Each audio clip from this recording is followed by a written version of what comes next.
په یو ایکسل شیټ کې یا په یو ایکسل کې موږ جوړ شوی ډیټابیس لرو غواړو چې په دغه ډیټابیس کې همزمانه وخت کې د دوه یوزر کار پکښ وکړي او دغه دواړه یوزران په مختلفو ولایتونو کې وي چې کله په دغه ډیټابیس کې تغیرات راسي او په بل ډیټابیس کې تغیرات راسي یعنی په همزمانه وخت کې په دوه ایکسل شیټو کې په یو ایکسل شیټ کې کار کولای شي.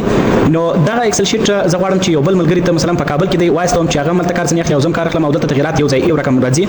نو دا سره کوم څه ډول سره لینک دا په یو طریقه دې سره کېږي چې په دې کونجه کې شیر نشته دی او دا لینک کافي کوو.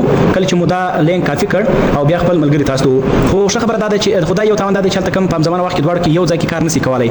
خو ښه خبره ده چې تاسو راسئ ګوګل کروم ته او په دې کې ایکسل ویب براوزر وای او دا اوکې کوي.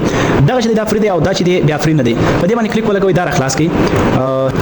کله چې دغه یو مینو د تر خلاص ول دلته به خپل فایل ورته واچوي اپلوډ وکړئ ورته ډیسکټاپ ته راځم زه غواړم چې دغه فایل ورته لینکم. کله چې مو دا ورته اپلوډ کړئ بیا به لږه شیبه ورته نورم انتظار وباسئ. بیا به دا ایکسل شیټ هم دلته راخلاصي.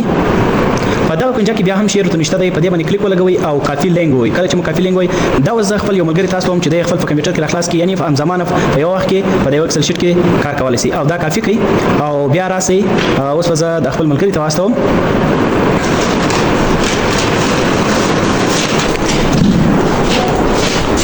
اوس په زما یو ملګری دا راخلاص کړي او اوس کچېرې د تغیرات پکښ راولي نو په دواړو کې به هم تغیرات راځي او همزمانه په یو وخت کې تاسو کولی شئ چې د دواړو ایکسل شیټ څخه کار واخلئ. یعنی دا دواړه ایکسل شیټونه یا ایکسل ډیټابیس لینک دی. وګورئ تغیرات راغله پکښې.